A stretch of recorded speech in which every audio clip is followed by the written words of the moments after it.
Guess you're like the king of AUS, right? And then you have the rest of us. I'm just a team member. That's all. That's all. This is a team member with a title. Fair enough, fair enough. Well, Phil, listen, this is a big day here. Weather not so great, but it's football weather, right?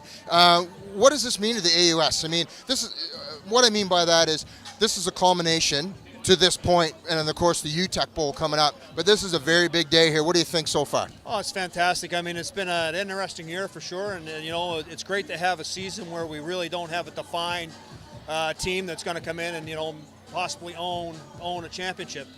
This is right down to the wire. 10-10 coming out, out of the half, and I think it's going to be a battle all the way through, right to the final whistle. And you can't ask for better than that. It's a great crowd, and it's great to have a team that like Mount A that hasn't been here for quite a while. So I think the excitement is building towards the UTEC Bowl, and obviously this is the road to the UTEC Bowl. And regardless of who wins, we're going to be playing at their home. So if St. Mary's wins today, we'll be back here at Huskies Stadium next week for the UTEC Bowl. And if Mount A wins, we're going to Macaulay Field. And that's something that hasn't happened since 87 or 88. 97, 97. Yeah, right. Yeah. So it's been quite a while. So we're excited about that. And I think it's just going to be great for fans. Absolutely. Let's talk a little bit about what Pierre Arsenault is doing in that small town. And then we'll talk a little bit about St. Mary's here. But Pierre Arsenault is developing a great culture. You're in contact with all the ADs, obviously. He's doing a heck of a job down there, isn't he?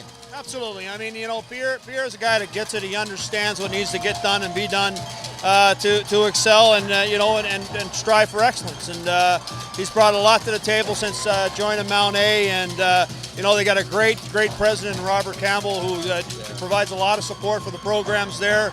Loves the student athletes, and in fact, has dinners at his house for the student athletes on a regular basis. So it's all working. Ron Byrne, the VP, who Pierre reports to, supports the programs, all the programs, loves football. I just think that they're doing a lot of things right at Mount A. So that's starting to see the benefits of that for sure. Absolutely. And what can you say about the program here at St. Mary's year after year? They're a top-notch team, and they've gone through a couple of hiccups here and there, but hey, Doc's doing a great job, and he's got a solid team behind him too. Oh, there's no question about that. I mean, like I said, not just around a table with athletic directors, but with the presidents. They're our board. They're the people that I report to, and I can tell you that every president, including Dr. Dodds and Robert Campbell, are just, they're there for the right reasons. They want to make sure that athletics are healthy and strong, and that their student athletes are getting the best programs they can possibly get, and we've seen that for a very long time in all of our programs, and all of our universities. It's exciting. Absolutely. Phil Curry, thank you very much. I know you're up here because of the body heat that's happening up here, but thank you very much, Phil. Enjoy the rest of the game. Back to you guys.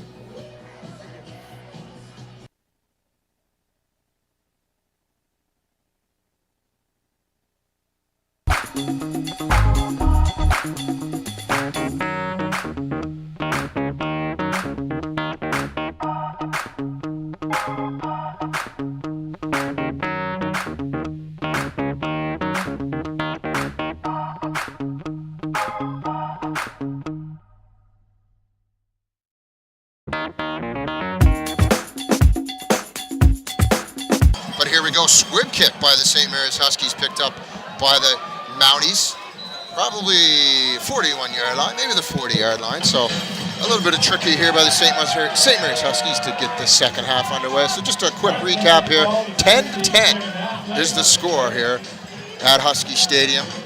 Travel cuts came up at halftime, and they gave away a trip for two all the way to Cuba. So that happened at halftime. We didn't quite pick that up, and I just spoke with Phil Curry, the director of the AUS here on the East Coast. And I'll tell you, Phil is a hard-working man, and he gets a lot of air miles on his credit card. So a penalty against the Huskies moves them back a little bit. Looks like about the 57-yard line for the Mounties. So there you have it, unnecessary roughness by the Huskies, which is unfortunate. So Brandon Lay now back in the shotgun. Hand off the ball out of the left side, and the Huskies are in quick and knock him to the ground. So that's going to bring up second and pretty much long here, 2nd and 10. And welcoming back to the booth is Mr. Bill McLean. Welcome back, Bill. I had a quick conversation with Phil Curry. Spoke a little bit about what Pierre Arsenault was doing down in Sackville, and of course the hard work to stay at the top of the ladder here at St. Mary's. And now Mount Allison is on a drive here on 2nd and 10. Well, 2nd and 10 for the Mounties here with Lay over the top for Trentum. I give him about 20 yards and still moving. Put him at the 25-yard line. Well, I get stuck in a lineup, the never-ending lineup. Well, listen, there's weird reasons why commentators and broadcasters don't make it back to the booth on time, but you were in a necessity lineup, shall we say? Yes, and just to prove to the comments that we were talking about the crowd, it took you a little longer than you thought it would. It is a full house here. Full house. Some facilities are lacking at Husky Stadium right now. Yeah, well, that's not going to last, according to Doc, so in a couple of years. And it is a turnover, Bill. They're talking about it right now. And you see the celebration by the Huskies fans. But in a few years, maybe in a couple of years, this wonderful, historic building will no longer be here. So we might have a nice, warm area to broadcast from. Randy, Patricia, Danny supporting Ryan Zawacki in Graham, Ontario. Thank you very much to you guys for reaching out as we get ready to start our second half here. Thanks so much to our special halftime guest. Did Raisa talk to Coach Jeffrey? I didn't see it, Brian, but I'm sure she might have had the chance to, but we'll find out from Brian Fisher here and see if we can. Maybe not. Down the far sideline. A great chance for the Huskies. Looks like they have first down yardage. So the Huskies with a big break here to start this second half off, and the referees getting together, a little conference to make sure that they get it right. Obviously a very important call, but the Huskies needed a break like this to get some momentum going here. I mean, I know it's 10 to 10, but they had a rough first half, kind of an up and down half compared to the consistent Mounties.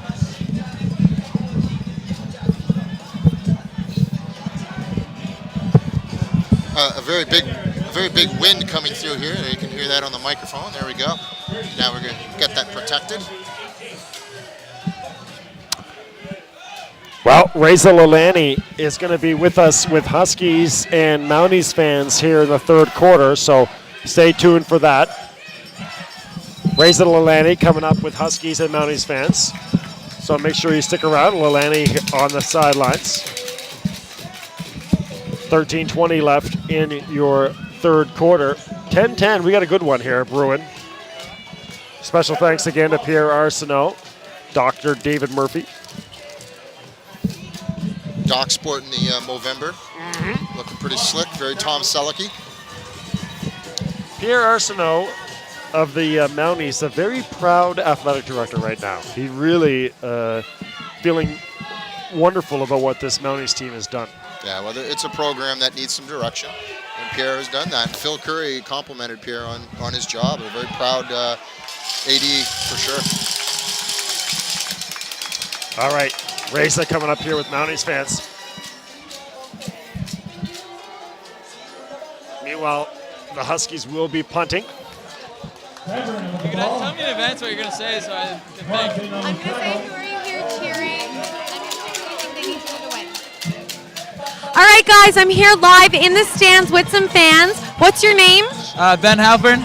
And who are you here cheering for? The Mounties. And what do you want to see the Mounties do to win this game? They just got to keep controlling the line of scrimmage, keep knowing they're the better team, and just keep it rolling. Keep finishing, finish drives, not fumble, control the ball, just finish in the end zone.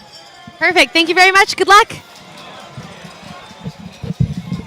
All right, boot there by Chase. Big boomer gets the Mounties all the way out to the 50, Bill.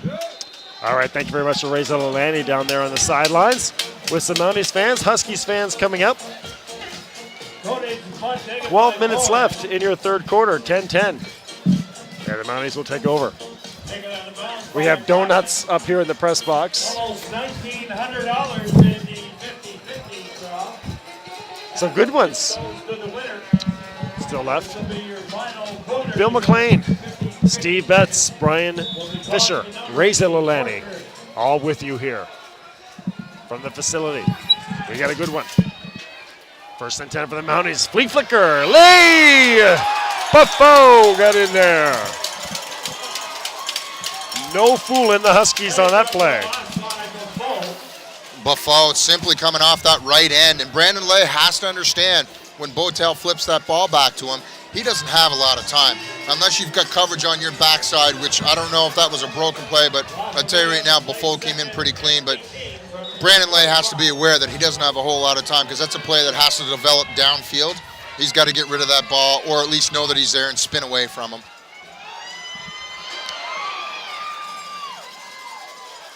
Back to the original line of scrimmage. Hotel, the ball carrier. For Botel. Call this 3rd and 10, and the Mounties again will be punting. 11:21 left in your third quarter. 3rd and 11. So good stand by the Huskies. They're going to get the ball back at a decent spot. I mean, it really depends on the punt here, of course. But I'm guessing just with the conditions today that you're going to see a pretty good return here by Marshawn Wright. A bank was not even back there for the Huskies. Marshawn Wright, he's ever so shifty on the far side. We've seen him break some in tight quarters this season, but this time brought down at the 20-yard line. Just good coverage by the Mounties on that play.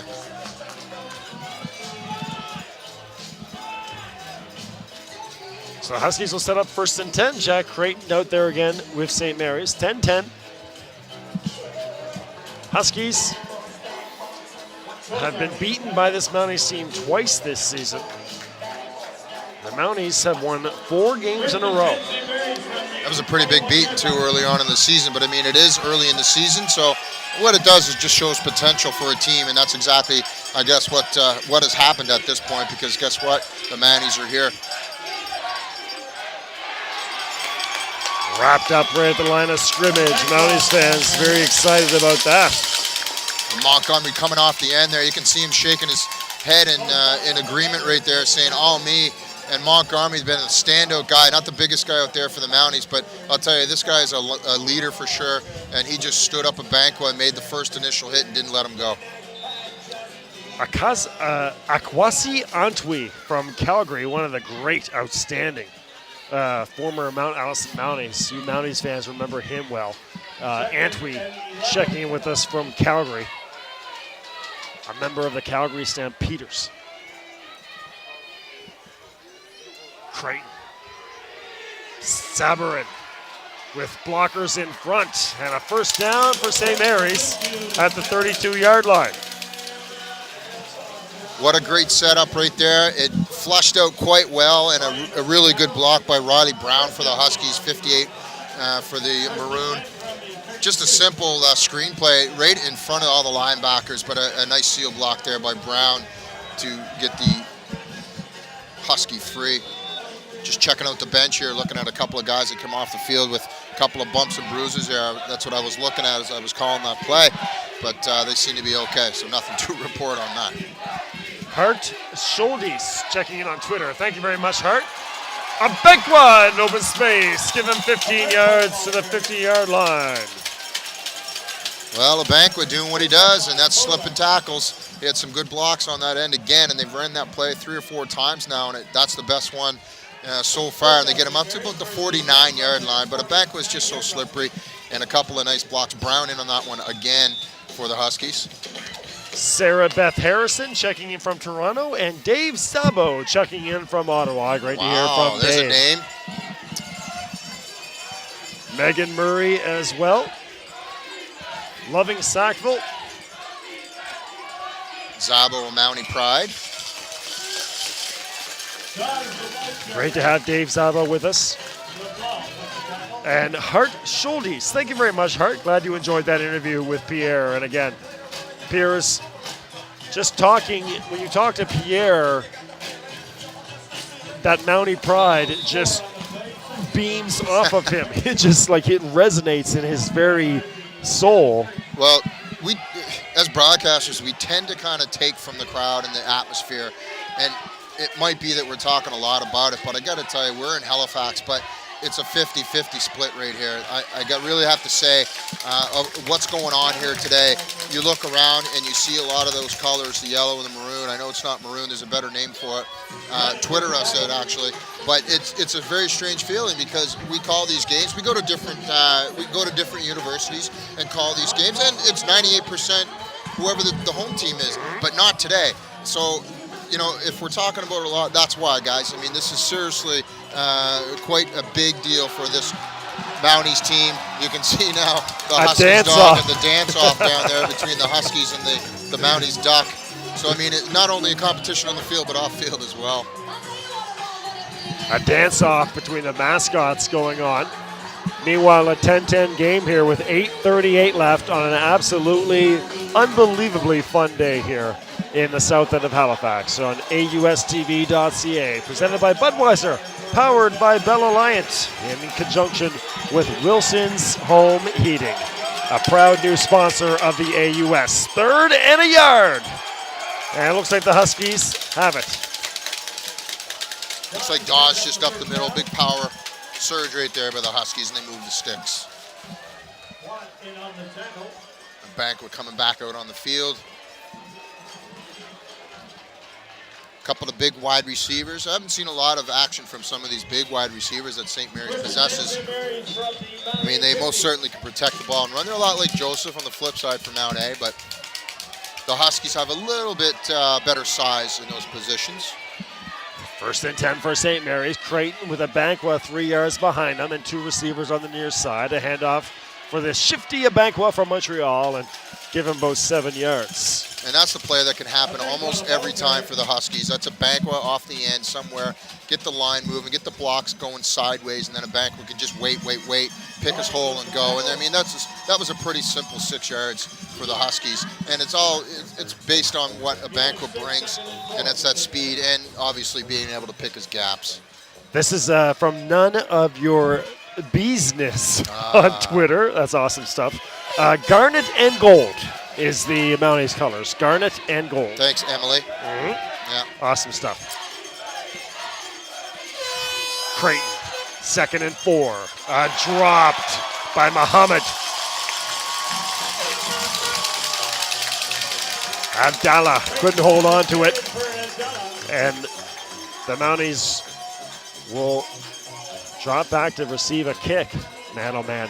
Those drops make the difference all day long. I mean, you chalk up 6 or 7 in those a game, and the opposite of that is you make that catch, and you have an opportunity for a first down. It could keep a rush going, to keep a set going, whatever the case might be. So those little drops, they add up, and they could be the difference in a game any day of the year. Dave Szabo saying he may make the trip to Sackville if the Mounties win. I tell you what, there's going to be a lot of fans as we see Chase Cota as the first-year player. Nice boot, the highly ballyhooed first-year kicker. Punted to the far side. And there's the hero of the day right now, Michael Bohan, who had that fumble return for a touchdown out at the 10-yard line. I will say this, be it in Halifax next week or be it in Mount Allison might have to rent some seating. So all the Mounties out there, if you haven't been to Macaulay Field in years, well, just go look at the picture that you took with your old Polaroid. It's pretty much the same. So the seating is a bit of an issue there, but hey, that's not going to dampen the spirits. And if it happens here at Husky Stadium, I think they're more than adequate to have seating, be it a little chilly on those concrete or those wooden boards. Lay on the far side. This is going to be 2nd and 5. Here's a rare flag. We haven't had many. The Huskies have been very disciplined today, but the Mounties seem to think that is going to be a late flag on the Huskies. Well, the penalties that they have had have been those late plays. Have been the roughing. Whatever they have been, they've been unnecessary penalties, to say the least. We haven't seen a whole lot of holdings. We haven't seen a whole lot of, offsides, whatever the case might be. So that's what costs you too. Just like those drop passes, those little penalties are going to cost you at the end of the game. When you go back and look at what the yardage was, you're going to say, you know what, that shouldn't have happened, and that's probably why we lost the game. You can't be pulling that stuff at a 10-10 score. Make sure you stick around after the game. Steve Betts will be down on the field with post-game interviews. And that's exactly what it was. Roughing the passer on the Huskies, very costly penalty. I mean, that gives Mounties tons of room here to work with. That gives some breathing space for the Mounties of Sackville, New Brunswick. 6:45 left in your third quarter. Brandon Lay, the AUS all-star quarterback, a quick little 6-yard pass. And in a year, that's another thing with the Mounties, in a year where Acadia, St. FX, and St. Mary's have just been juggling quarterbacks nonstop. Mount Allison was that one team that it's Brandon Lay, he's our guy, we're moving forward with him. Well, Lay's a second-year guy out of BC, very tall, and one thing that he brings to this team is athleticism. He's a mobile quarterback, and we've seen that earlier on in the game. But yeah, he has been stuck with by Coach Kelly, and I think it's proven to be the right decision. I mean, some of the other teams didn't exactly do that. We saw St. Avex flip-flop on their quarterbacks. Rosong started, Creighton comes in. But Brandon Lay was chosen, didn't get injured, and he's been in there ever since. And I think every game he got better. He knows the plays better, and he's able to work the team better and get them downfield. And it's proven it seems to be the right chemistry or the right formula for Coach. Marvin Golding gets in on that sack, so 3rd and 5 for the Mounties. Back here to punt is McLean. He gets into one. A great year for kickers as well. It's really the year of the running back and the kickers in AUS football. Marshawn Wright brought down at the 45-yard line. Go ahead. Marshawn Wright not doing exactly what he should be doing, and that's catching the ball and getting his feet moving. He had this whole left side to come to. We got a really good vantage point. Now, Bank was a little bit different runner. He's not in a Banqua. He has to get his feet moving from the get-go, get every yard that he can. He got hit fairly early in that, might have got 6 yards. He's not a Marvin Abanqua. You got to get the feet moving. You're not as slippery as number 4. 5:45 left in your third quarter as we say hello to Lou Pell, the guinea pig. Thanks for checking with us, cheering on the Mounties, and Leanne Watson all the way in Washington, D.C., cheering for Mount Allison. Mike Dawes, a 3-yard carry, and wrapped up right away there by Dylan Gosser. Yeah, Matt McGee came in too. Excuse me, you're absolutely right. And Jacob LeBlanc with a big hit too on Dawes. Wow, what a big hit that was. You might not have caught it there. And Quinn Everett coming off the field, a big part of that D-line. That was a big smash by LeBlanc and Dawes.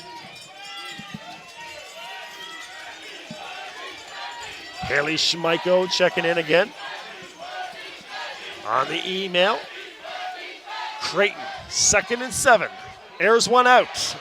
And no luck for Abdullah on the far side. Well, there's another pass, Bill, another drop pass here. Jack Creighton putting that ball right on the money. Unfortunately, not taken in by the Huskies receiver. And again, we see the Huskies coming off the field because of a drop pass. Kathy LaRock. Thank you very much, Kathy. You are homesick and watching this. Great to hear from you.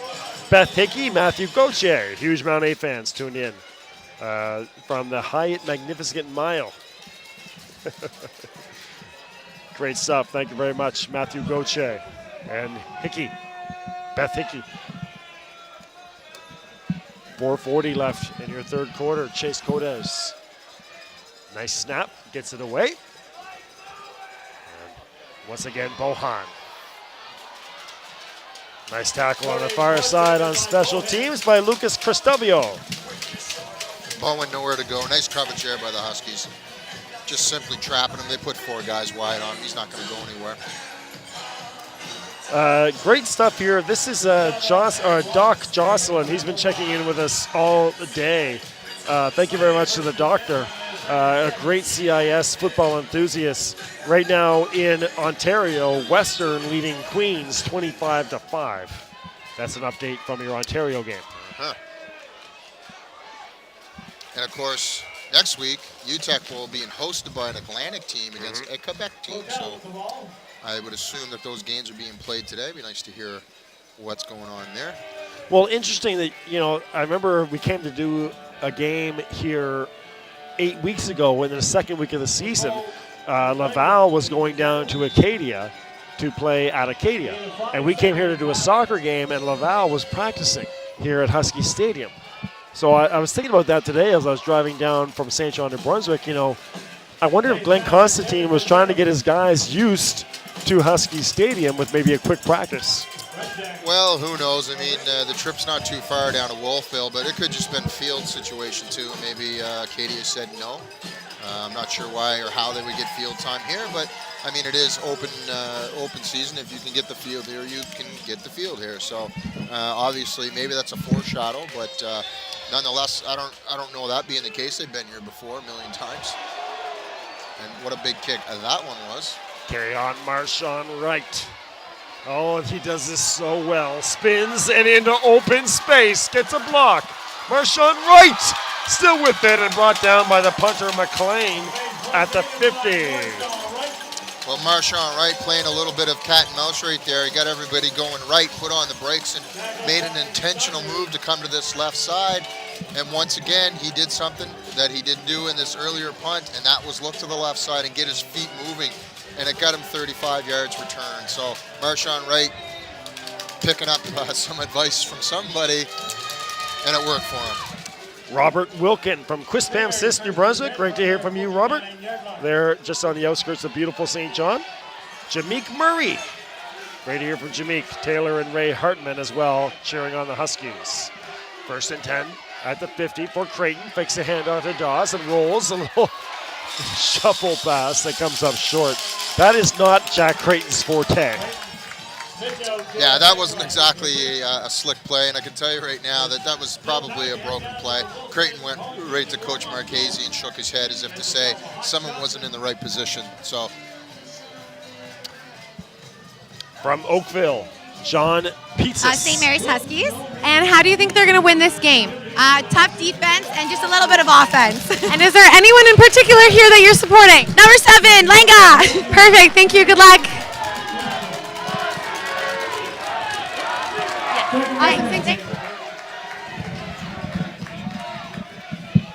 All right, thank you very much, Raisin Lalani, with the Huskies fan, and we're right back to the action here. first down for the Huskies on a carry by Dawes.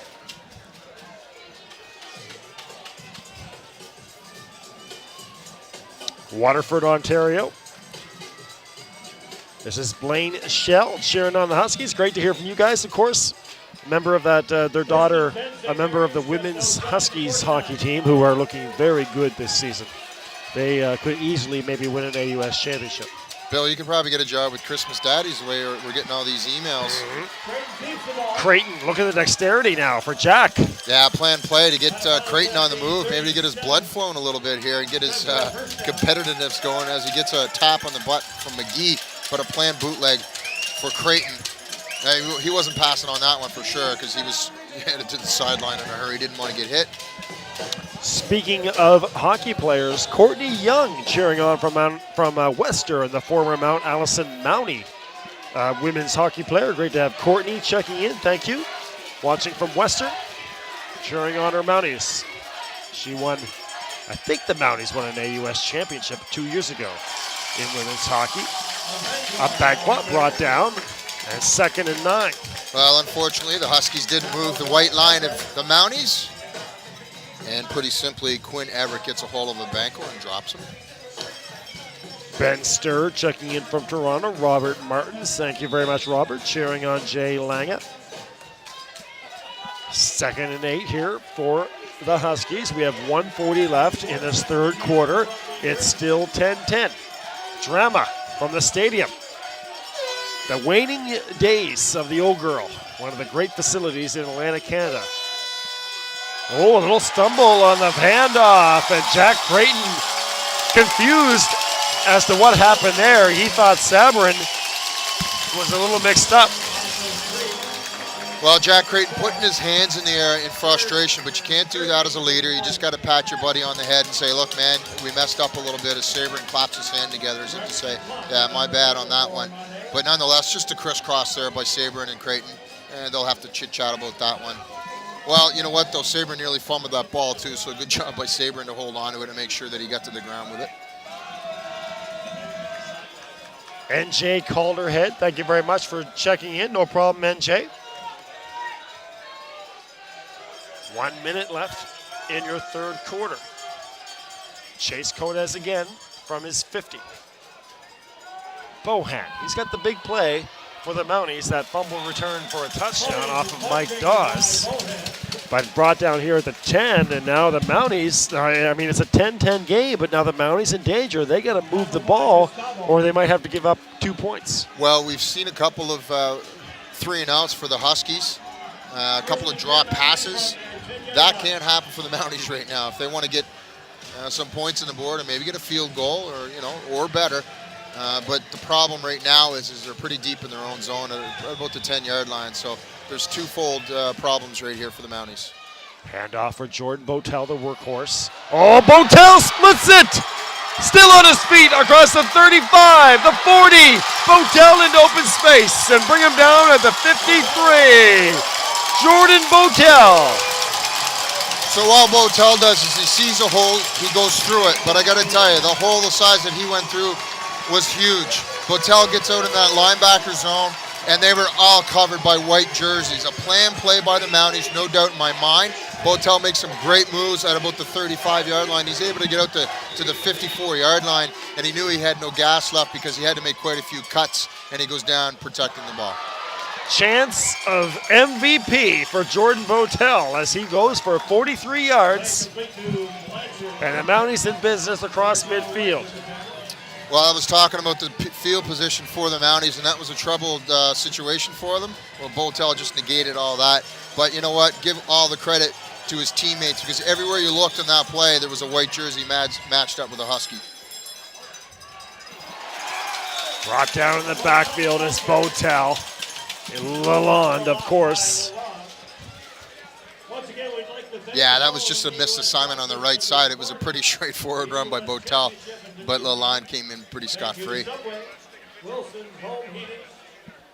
The 2013 Loney Bowl brought to you by AUSTV.ca, presented by Budweiser, powered by Bell Alliant. We're about to go down to Raisin Loney here at the end of the quarter.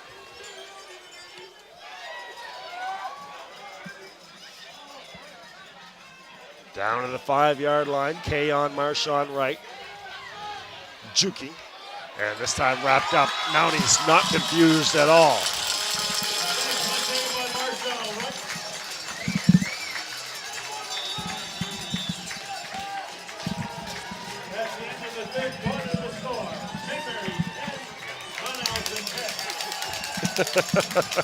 All right, we're about ready to go down to Raisin Lalani. I'm now here with Mr. Blake Smith from Wilson's Home Heating. Thank you so much for joining us. How are you enjoying the game so far? It's a fantastic game, really tight game, and that's what you want in football. Absolutely. So now you have a big partnership with the AUS. Why is it important to you? Well, we love to give back to the communities that we serve, and what better way than to give back to student athletes, especially locally. We've been here in Nova Scotia for over 100 years, and we want to continue to give back to communities and serve our communities well. And tell us about the Wilson's Home Heating warm-up zone. So today in the warm-up zone, we had some propane patio heaters for people to get the fans to get nice and warm during the game. We also had some hot chocolate we were serving to also the fans today to make sure to keep warm, just like we do with our customers every day. Perfect. So as a current student athlete, we know that corporate sponsorship is really important. So on behalf of all of the AUS student athletes, I just want to say thank you very much. Before I let you go, who do you think is going to win this game? Ooh, I can't say. It's been a really tight game, and I'm really excited to see good football, and this is how it's been, so it's great. Can't complain. Perfect. Thank you very much. All right, awesome stuff. Thank you very much. Raisin Lalani, Wilson's Home Heating, an outstanding new sponsor with Atlantic University Sport and AUSTV.ca. Great stuff down there on the sideline with Raisin. You can follow Raisin on Twitter, all one word, Raisin Lalani. She is a fifth-year senior for the defending champion Dalhousie Tigers women's volleyball. You can check them out later today on AUS TV when they play the Cape Breton Capers.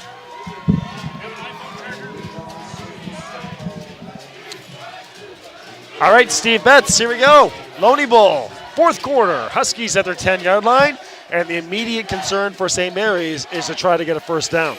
Well, St. Mary's pinned in just like Mount Allison was a moment ago, so they need a big play. And even if you don't get a big play, you just have to get the ball out of your own zone. You can't be giving up 2 points here at all, or a single point, whatever the case might be. So the Huskies need a big play. Hey, run a couple of slants, run Dawes a couple of times. You can get out of this quite simply. But this is a big point, big turning point here for the Mount Allison Mounties, because if they can get decent field position, hey, the way this game is going, a field goal might win it. Matt Kinney checking in. Thank you very much, Matt, talking about this Loney Pride. And Miller, thank you very much, Miller, checking in as well. 14:44 left in your third quarter, or your fourth quarter. 12-7 right now. Laval beating Montreal.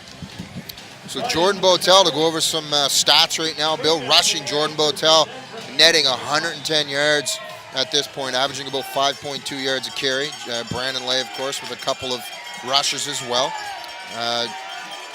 Lay, 152 yards passing today. It looks like he's 10 for 15. Of course, his longest is 39 yards.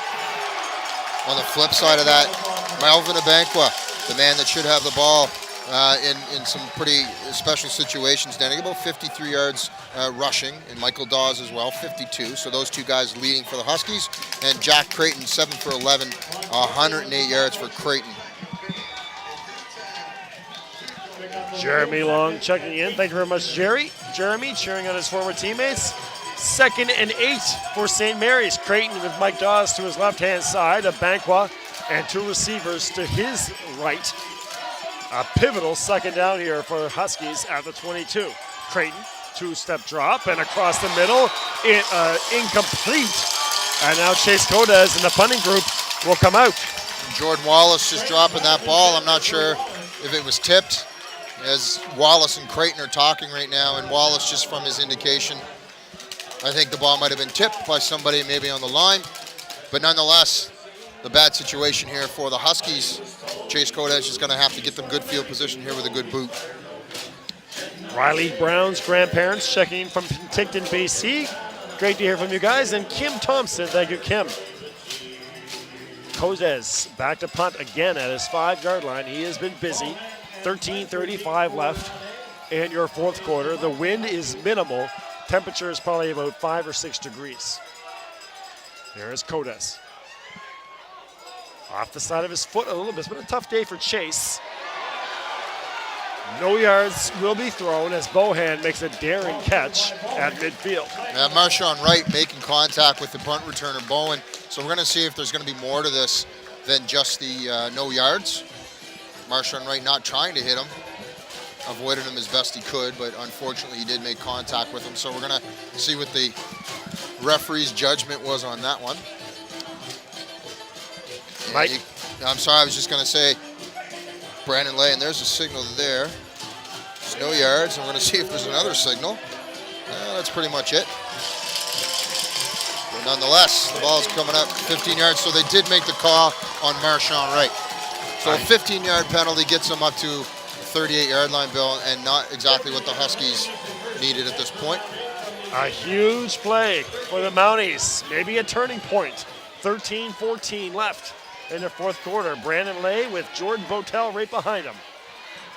Lay hit right away off that quick pass to Kyle McLean, the punter as well. Michael and Lise watching in Dieppe. Great to hear from you, Michael and Lise, as Bessie puts on his racing hat here. That's my newsboy. You got to get you to fashion school, son. Racing hat.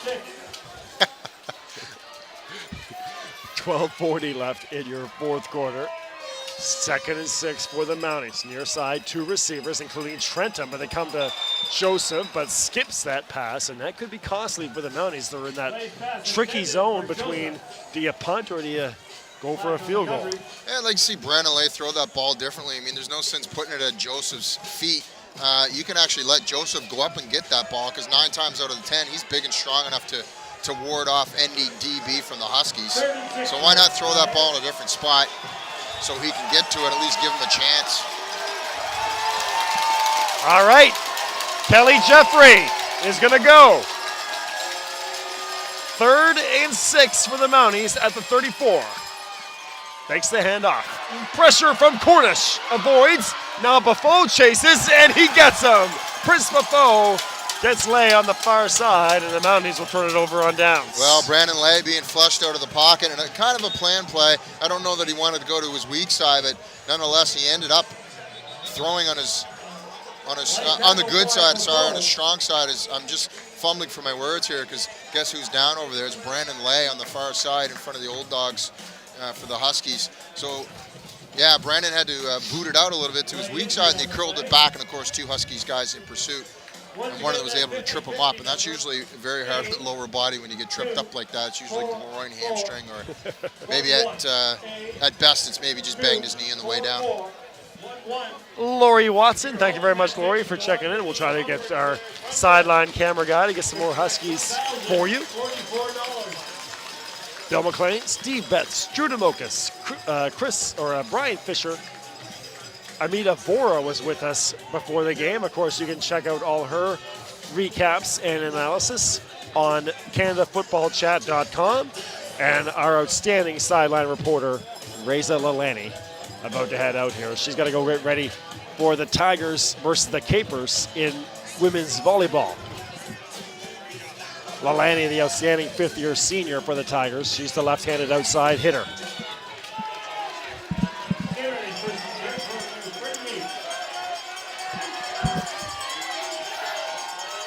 Creighton.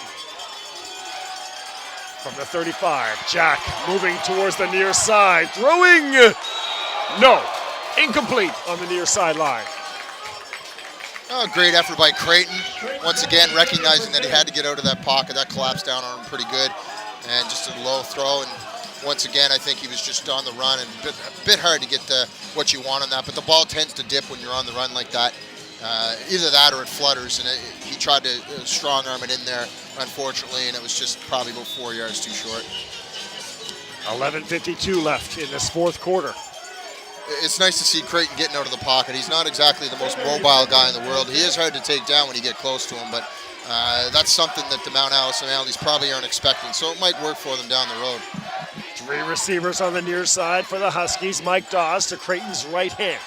Creighton across the middle, nicely done, and that's a first down for the Huskies in the hands of Matt Simic.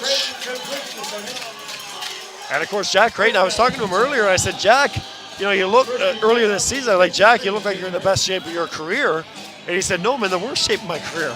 Because he thought he wasn't coming back, decided at the last moment he would, so he didn't train throughout the offseason. So apparently this is a Jack Creighton who's in the worst career, or in the worst shape of his career. Well, I mean, there you go, Bill. He didn't know he was coming back, and that just, you know, kind of proves the point that Coach Marchese has a quarterback issue, or had one, at the start of the season. I mean, Creighton not being ready for the season, and you got Rosong trying to step in and run the ropes.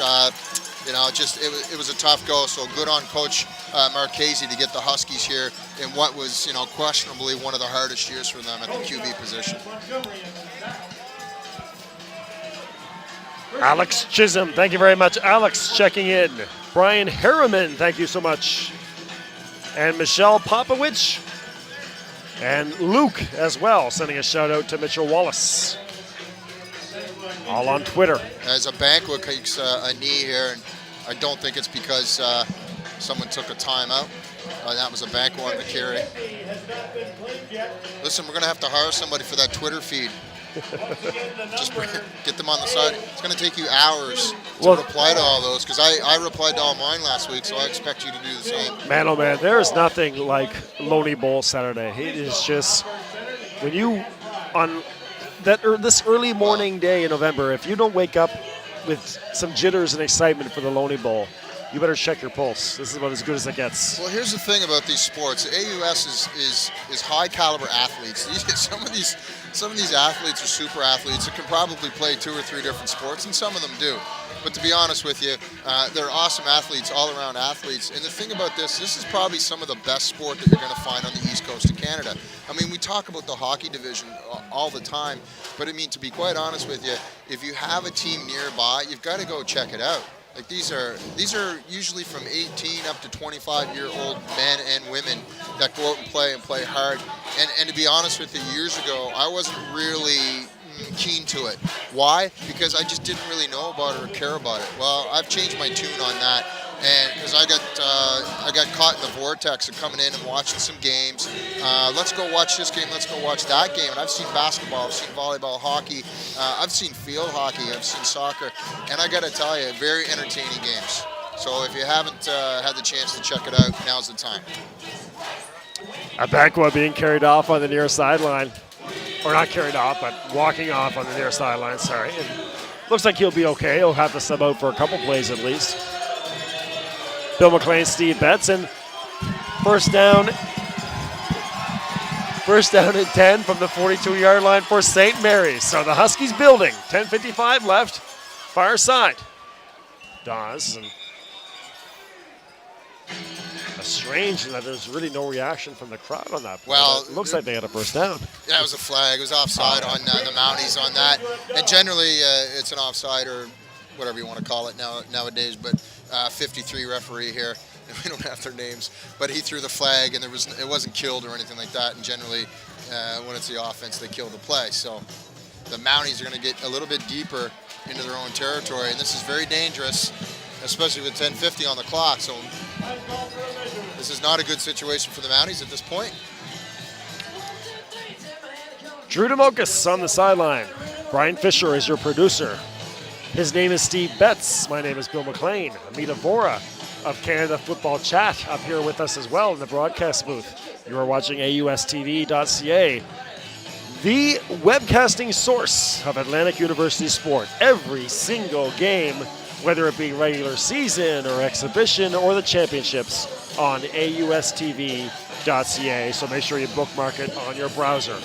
Presented by Budweiser, powered by Bell Alliant, and with special thanks to Wilson's Home Heating.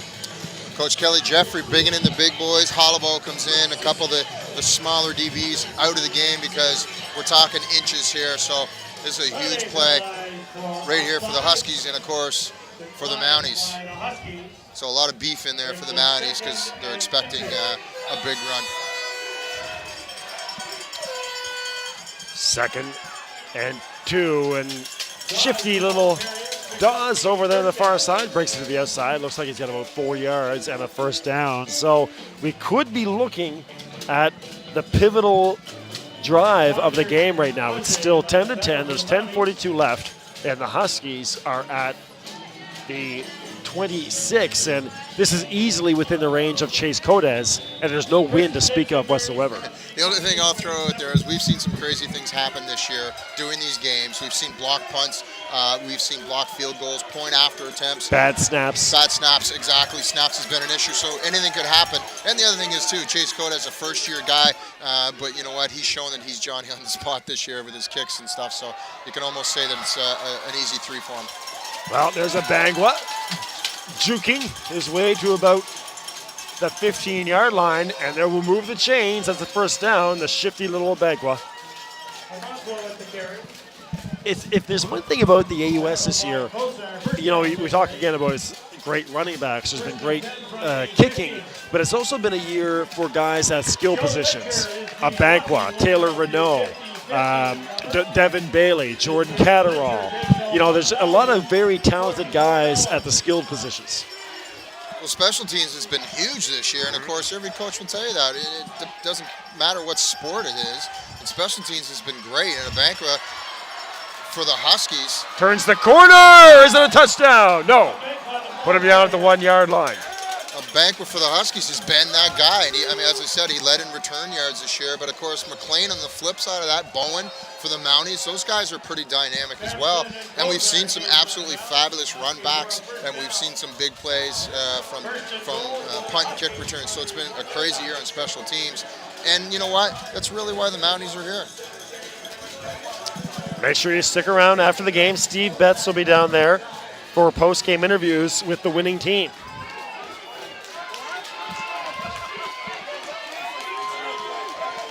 .35 left. First and goal. Mike Dawes. I think he got tripped up. No signal.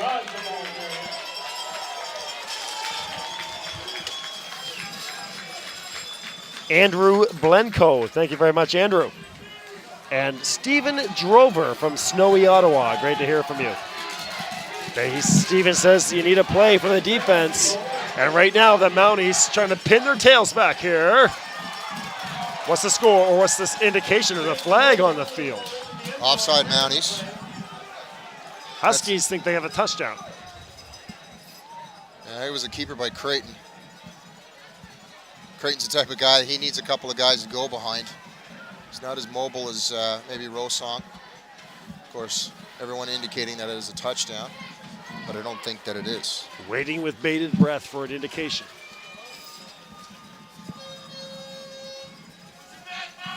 silence at the stadium. It's a touchdown. The Huskies go up 16-10. Well, Creighton fouled two big bodies in on the right-hand side, and of course it was a big, huge pile-up, so that's why the referees had to have a quick discussion. And there you go. Finally, Creighton able to get them on the board, using his legs, using his big size, and followed two big bodies in.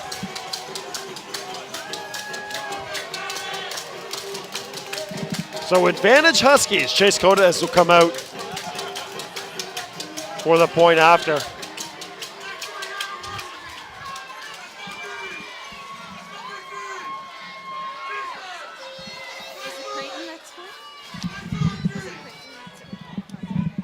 And that's no problem for Chase.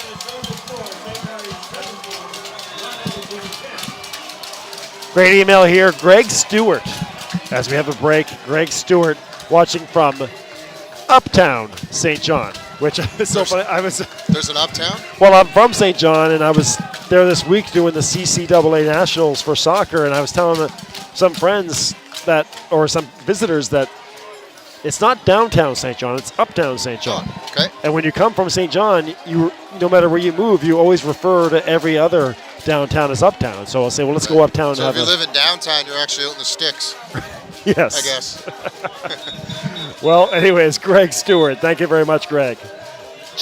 Checking in from Uptown St. John, New Brunswick. Well, the Huskies with an elongated meeting on the sidelines there, and I'm pretty sure Coach Marchese was saying, guys, this is it.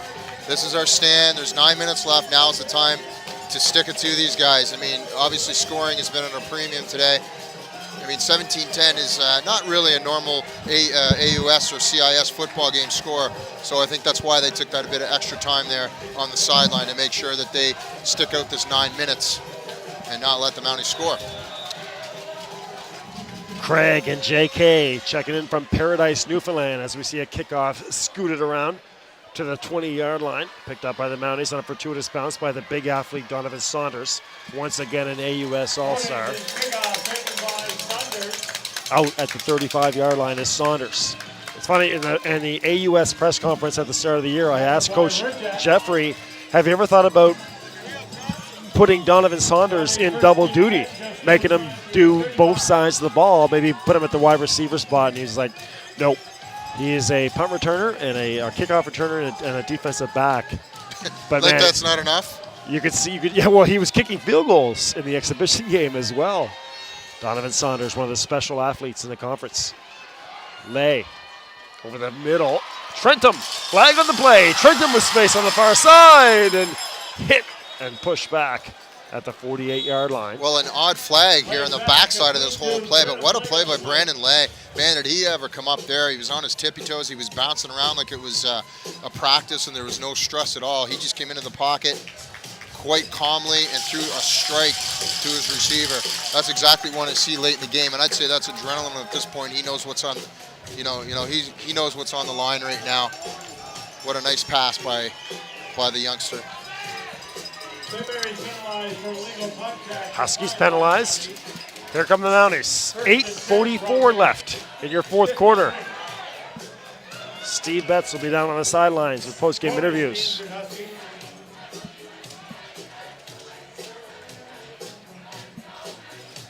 With the winners, will the Mounties host a UTEC Bowl at Macaulay Field, or will the Huskies send out Husky Stadium with a visit for the UTEC here in the south end of Halifax?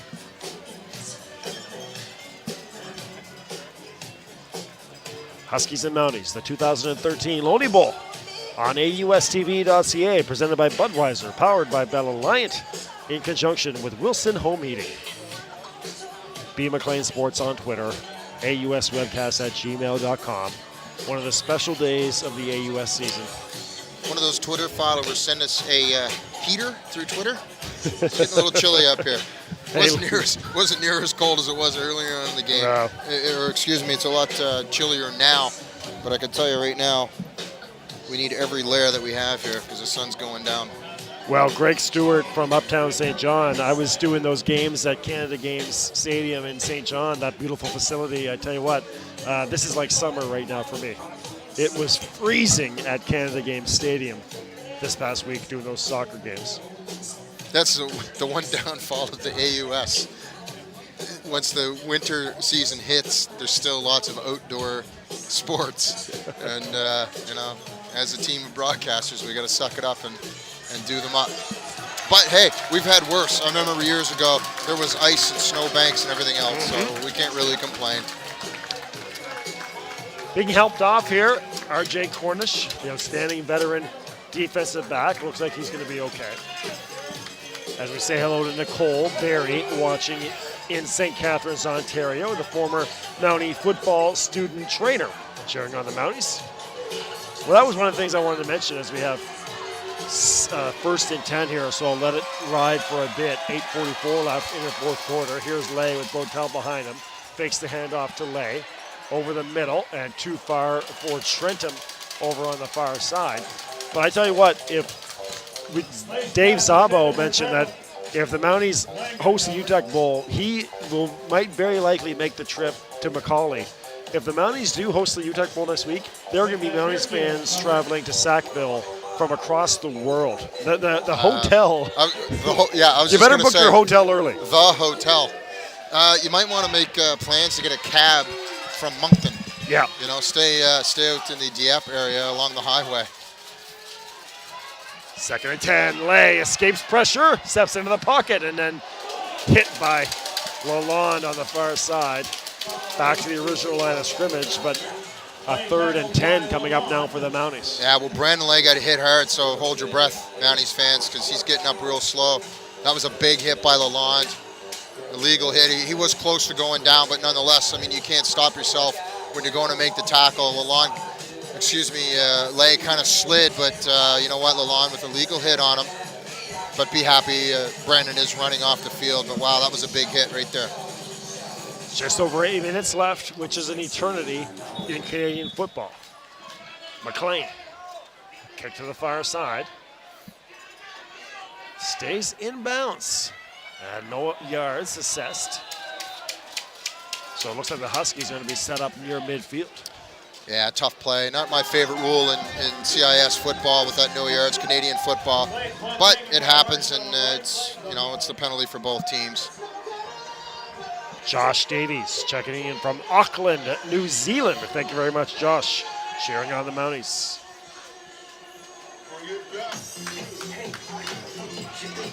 (17-10) for St. Mary's. 7:56 left as the sun starts to set here in the south end of Halifax.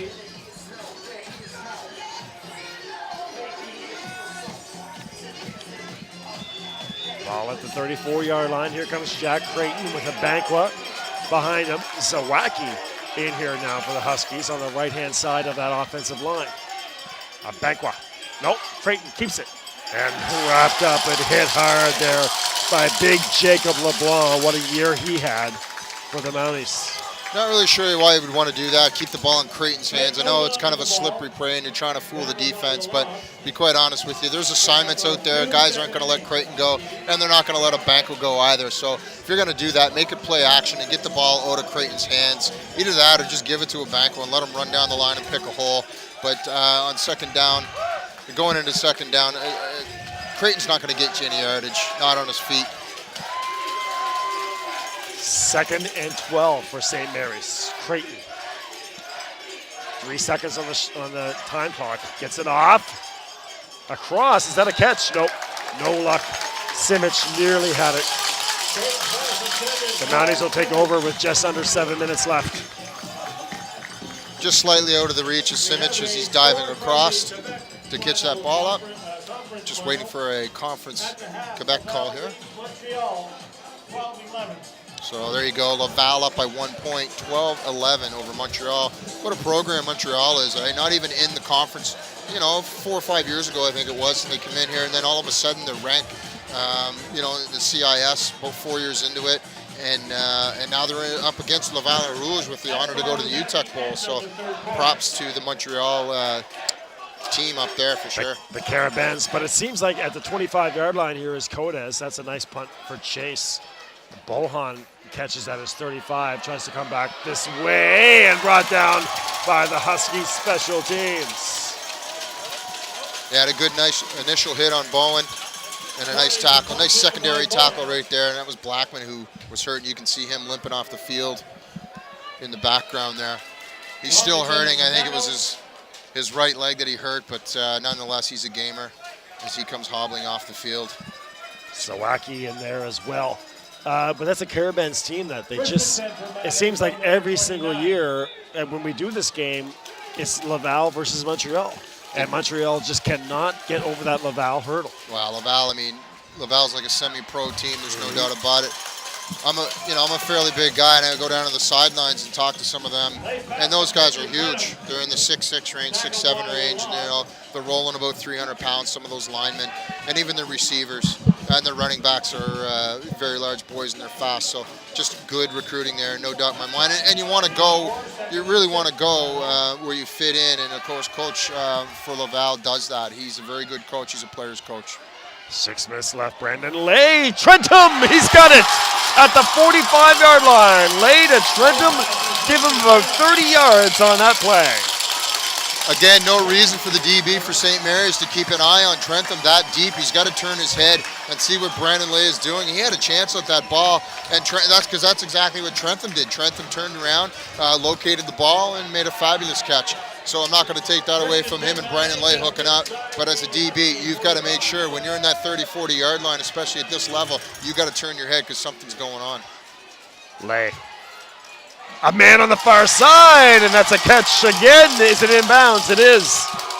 No, waved off. A huge missed opportunity for the Mounties. They had a man over there, Josh Blanchard, but couldn't hold the line. Yeah, Blanchard got his right foot in, but his body momentum just kind of kicked him outside. He couldn't quite get that second foot down, and of course, the rules are you got to get both feet in.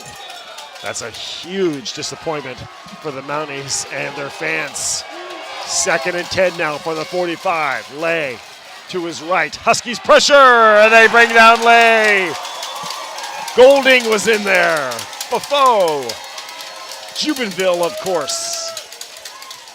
Well, take your pick. Just a covered sack right there. Brandon Lay tried to step up, but when he stepped up, there was nobody to give the ball to. And it would have been nice that he had somebody maybe 5 yards out, maybe a running back or something, who would come back to the ball. But no such luck for Brandon. And good tuck, though, keep the ball in possession. I mean, I talk about that today because of the weather. It's very cold, so you got to get 2 hands on that because the ball's not that grippy in this cold weather. Once again, McLean punting down the far sideline. A Bonqua back, or Marshawn Wright checked that back there. Tried to catch it, but it dribbles out of bounds on him. What a great punt by McLean. Put the Huskies at about the 16-yard line. Well, at the start of the start of the fourth quarter, McLean was averaging about 40 yards per punt, and Kodaj only about 33. So McLean out-punting Kodaj at this point. But that's why though, Bill. He's kicking the ball far and he's kicking it high too to give his special teams guys a chance to get down there and make a tackle. Davis and Tootie watching in Okotoks, Alberta, cheering on Riley Brown. Thank you very much to you guys cheering on Riley and the Huskies. And Darcy Wash as well. Thank you very much, Darcy. Creighton. Sabrin. We haven't seen too much of Dave today. Give him about 5 yards on that carry. Big pile on by the Mounties. Mounties are just looking to knock this down. Three out is what they want. They got about 4 yards to go before it's a first down. So the Mounties are looking to get the ball back. Coming up on 4.5 minutes, Bill. So time is starting to be an issue here for Mountie Nation. Dr. Brent Hawks in Toronto. Thank you, Doctor.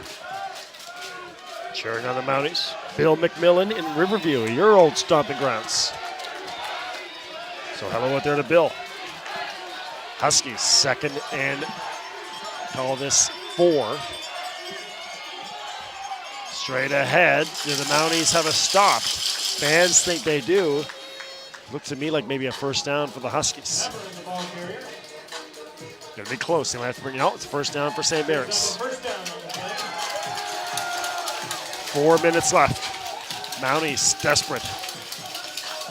Yeah, Whalen getting up a little slow. Kyle Whalen, a big lineman for the Huskies. He's a big part of that middle core for the Huskies, so he would be a loss at this point, but he did get up and he's ready to go. First and 10 for St. Mary's from That's one thing about this Huskies O-line. They do protect the middle very well. And, of course, with Abanqua and Saburn and Dawes running the ball, they have to be tough. But they are very good with their quarterbacks. There's no doubt about that. Creighton, first and 10. Sabrin, space on the near side. Falls forward as he always seems to do, but for about 6 yards, give a 2nd and 6 here, or 2nd and 4 now for St. Mary's. Lloyd Henderson, thank you very much, Lloyd, checking in. Lloyd from Yellowknife, Northwest Territories. He is a Mount A grad. His wife, Marg, is a SMU grad. Uh-oh. So that's great stuff. Lloyd and Marg wearing different jerseys and watching there in Yellowknife.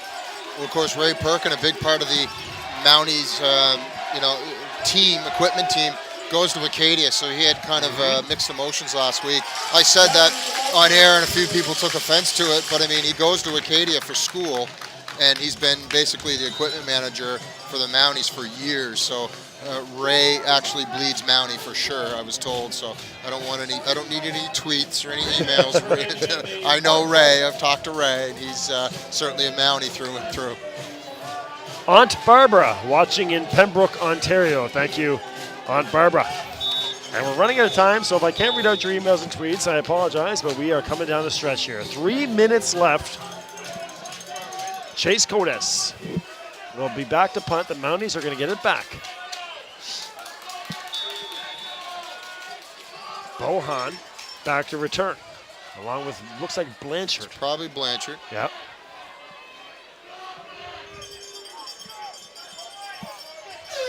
Huskies need a big boot from Codes. No pressure. Beautiful punt. Beautiful. Blanchard. Lots of space. Near sideline. Comes into room. Does Blanchard. Down the near sideline. Codes rubs him out at the 30. The Mounties in business. Well, that's just the case of St. Mary's blowing the coverage. They didn't get downfield quick enough. And I know they were all in the middle of the field. I used to run on the outside, and all my coach used to tell me was, make sure a guy doesn't get around you. So somebody was missing there on that outside coverage.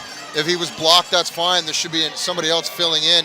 And the fact that somebody didn't hit him until about the 35-yard line, that's just good blocking on the Mountie side. You can't take that away from them. First and 10, stepping into it is Lee. He has a man down there. One-on-one coverage. It is a touchdown for the Mounties. Josh Blanchard. A bit of a Hail Mary there by Brandon Lay.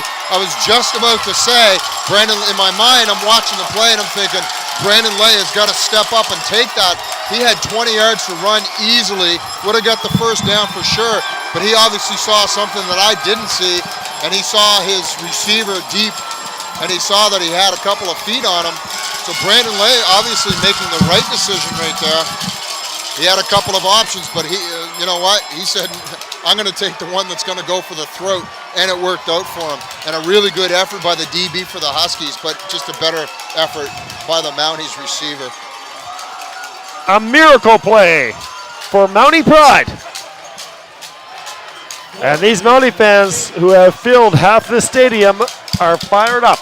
Meanwhile, there's a Husky down on the field here at about the 35-yard line. We'll try to get his number for you.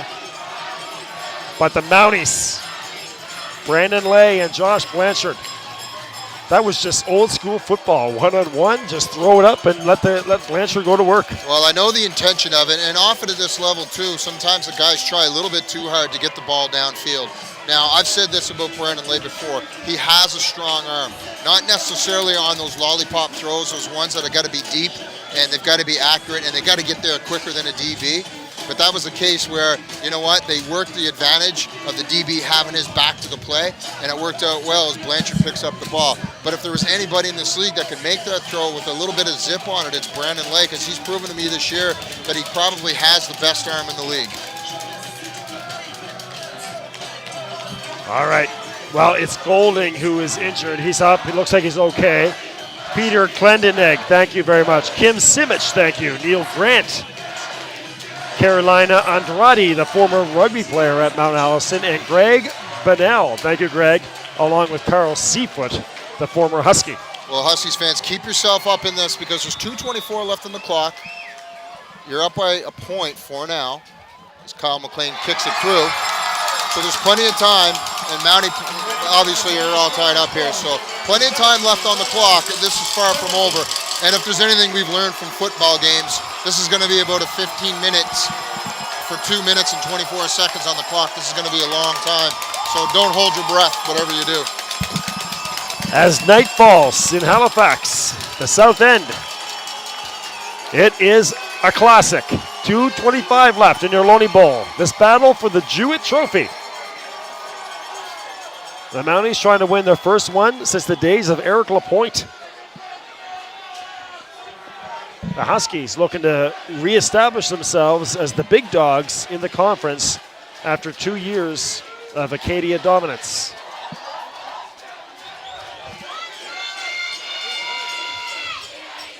Half the stands, it's like those games you see in the States where the stands are split right down the middle by color. Half the stands is the Huskies, chock full. Half the stands is Mount Allison, chock full. As a lady right in front of us here is coming in with scarves, and I bet she's got about 25 of them in her hand from Mount Allison. It's chilly. A Bagua was about one step away from open real estate, but gets brought down. So if this does go to overtime, Bill, you're going to have to explain the rules because it's not necessarily the same in every league. So that very well could happen with 2:18 left on the clock.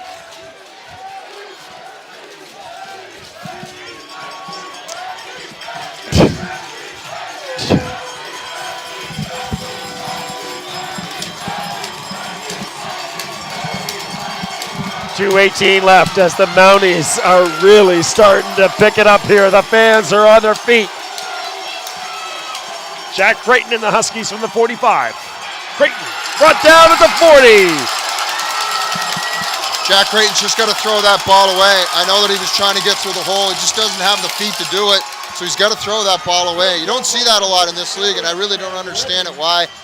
Maybe it's the panic of the situation or the experience or whatever, but you got to throw that ball away.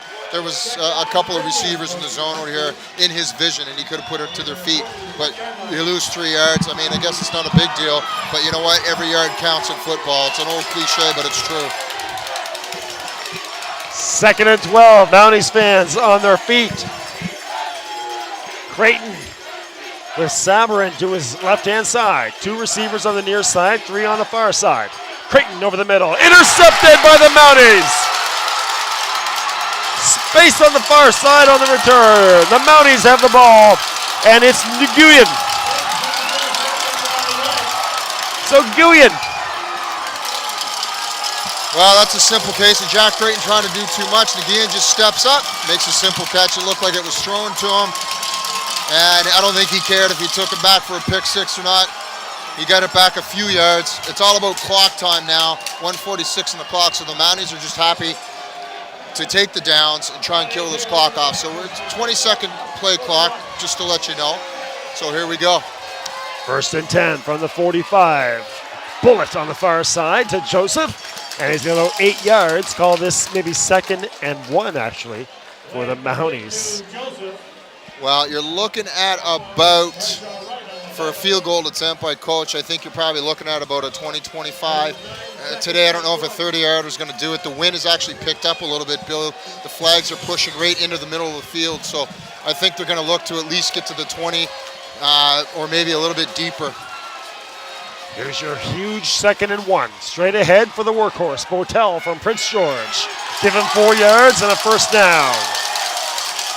Mark him at the 25-yard line. So what are you going to do, right? You're going to give it to your guy that's gutting you here, and that's Botel. There's no doubt in my mind that the reason this team is here offensively is Botel. He makes everybody miss.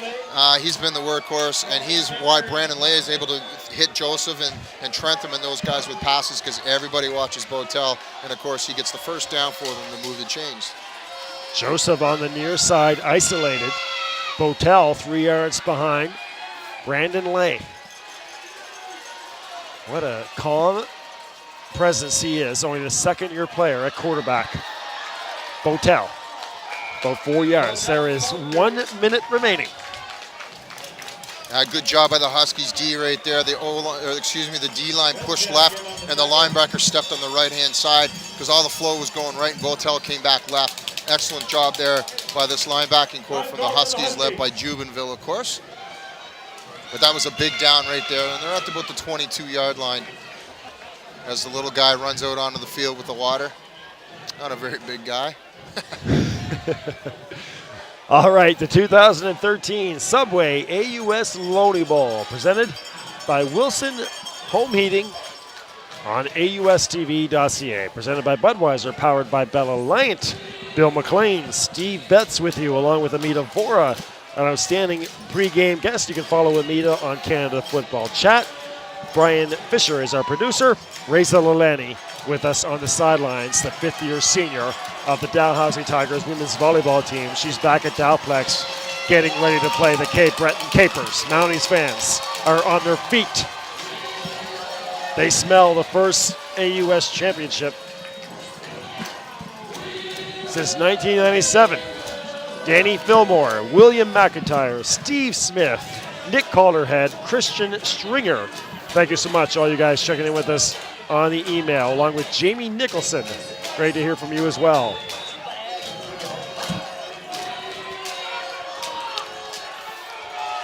It's been a year of disappointing football games, but they've saved the best for the last, to say the least. At the 20-yard line, Betsy, we've done St. Mary's games, Acadia games, been watching the league all year, and it's been a kind of a lack of excitement from game to game, but man, oh man. Well, did they save it for this one? Holy cow. I'll say it a little differently. There has been excitement, but just not for the whole game. And most certainly, this one is very even. We knew that kind of coming into this, that these two teams were going to be even. And we talked about the Mountie Pride going to be here, and Huskies were going to have their hands full. I mean, I know they're the home team and all, and it had to be favorited, actually. But I knew it was going to be a concern for Coach Marchese to keep his guys in check if there was going to be a lot of Mountie people here. So it's kind of what I expected, and I'm glad that it is, because it's been an entertaining game. And you know what? It's been a skilled game, too. We've seen a little bit of everything, and all the players from each team have stepped up. So, I mean, you know what? You couldn't have asked for anything more, really. All checking in here on the Twitter.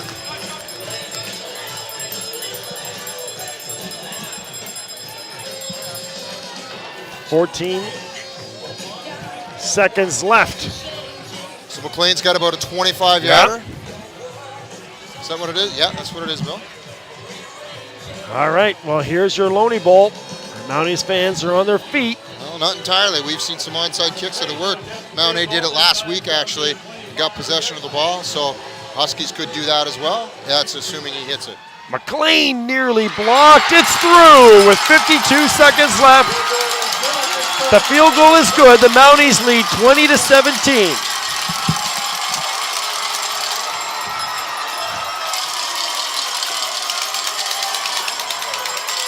So we're going to see what special teams for the Huskies do. As Coach Marchese is kind of walking out onto the field to see what's happening with the referee. They're going to take the ball, no kickoff, so the offense for the Huskies are going to come out onto the field and work from the 35-yard line. So no kick. 52 seconds left. A 3-point lead for Mount Allison.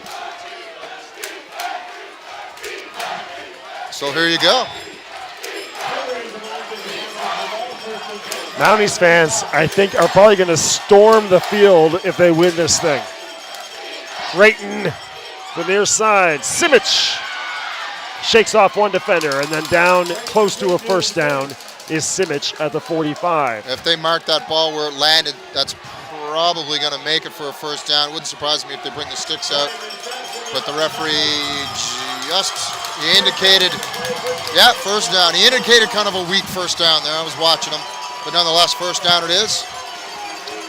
46 seconds left. Will the Mounties send off Husky Stadium by marching the field? Creighton on the near side. First down for Jack. Mark him at the 50. And Saunders for the Mounties took a big hit, and he's moving at least, so that's a good sign. But Jack Creighton not giving up and getting his feet moving. And the reason he was able to get that is because he took off immediately. He didn't hesitate. He didn't have to control the ball. He just ran, and he ran into an open space. So that's why he was able to get to where he was. He did not hesitate, and that's what was key right there for Creighton, because he's not the most fleet of foot, but that was a great play to move the chains. A never say die attitude right there. There's no wind. Chase Codez is warming up on the sideline. Figure you got to probably get him at least within 40 yards to have a chance. Creighton. That pass is low for Simic. Second down. Not the worst pass right there. I know it wasn't a connection, and I know he didn't get any yards out of it, but to be honest with you, Simic was behind a defender for the Mounties who, that had to be a perfect pass, let's put it that way. So, you can consider that a throwaway. So if that was, good job by Jack Creighton, a very smart play, because nothing was doing there, and he couldn't run out of the pocket. Chance of defense from Mounties fans. It feels like we're at Macaulay right now. To our left-hand side, 30 seconds. Creighton, too far for Simic again. Third down for the Huskies. Yeah, Simic has to make that catch. You see him dancing around. He has to make that catch, there's no doubt in my mind. Creighton actually threw that quite well. Steve Betts will have your post-game interviews. We're gonna have to we may have to work our way through a sea of garnet and gold. I'll see what I can find. Will that be the last image of Husky Stadium, a sea of garnet and gold? I might just have to pick a fan, Bill, at this point. Someone on the outsides. 3rd and 10. Jack Creighton from midfield gets it off. Incomplete to Simic. It is incomplete. 20 seconds left, and the Huskies turn it over on downs. Well, great effort by Jack Creighton to try and get out of the pocket and made something happen. It just didn't quite work out. He couldn't find any receivers that came back to the ball. And of course, you got to wait and see. If you're a receiver, you got to run your route. You can't leave Creighton out hanging. So that has to be completed. And then you try and get back to the ball. Most of them were on the opposite side of the field. So a broken play again.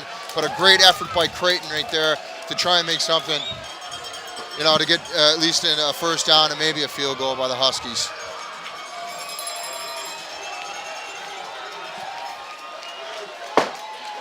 The Mount Allison Mounties are in victory formation with 20 seconds left. They started the year 1-4. They defeated St. FX for the third time of 3 games. X beat them twice. Then they came in here and beat the Huskies for the first time since 1997. Then they beat the defending champs Acadia twice. And now they are sending out Husky Stadium with a Loney Bowl.